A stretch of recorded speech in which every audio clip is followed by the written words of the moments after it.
La principal novedad del artículo 348 bis, que ha sido reformulado con la nueva ley,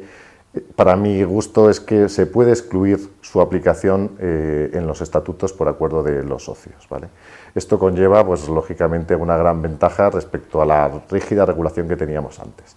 Pero se ha aprovechado también esta reforma para, bueno, pues para dar y para seguir las pautas que la doctrina mayoritaria venía criticando a la anterior redacción, es decir, tenemos una mejora en la redacción, mejoras técnicas también, y se le ha dado más equilibrio a la situación, en el sentido de que si antes con la anterior redacción se podía decir que había un abuso de la minoría, ahora llegamos a una situación en la que podemos decir que el juego de equilibrio entre la mayoría y la minoría está más acorde, ¿no?, a una situación justa y equitativa. La consecuencia, por lo que respecta al reparto de dividendos, es que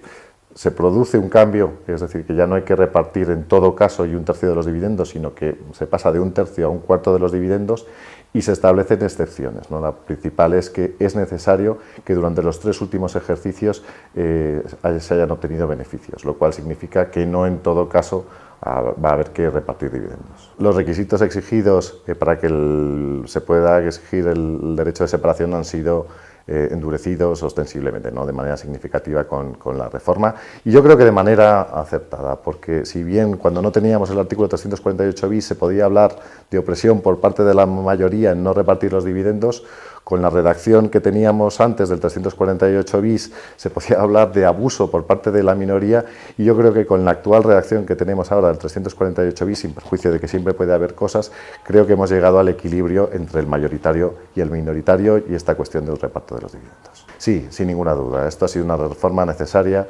porque, bueno, ya lo venía pidiendo la doctrina cuando entró en vigor el artículo 348 bis anterior, en enero de 2017, todos nos preguntábamos si era un olvido del legislador porque mostraba deficiencias técnicas, de redacción e incluso de contenido, ¿no? Se criticaba que podía significar un freno a la inversión, podía poner a las sociedades en situaciones de insolvencia por tener que afrontar ese derecho de separación, y yo creo que con esta reforma pues se ha venido a dar equilibrio a esta cuestión del reparto de los dividendos a los minoritarios y a los mayoritarios. Sí, yo creo que están protegidos los derechos de la minoría con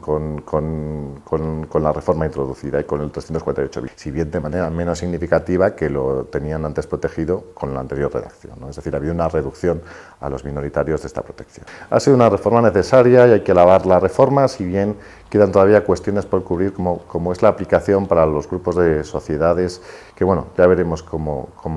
juega la nueva redacción propuesta. El que el artículo 348 bis pueda ser modificado o suprimido unánimemente por los socios creo que es un gran acierto que se haya introducido en la reforma y que es una de las principales cuestiones que los abogados o mercantilistas vamos a tener en cuenta a la hora de redactar estatutos y pactos de socios.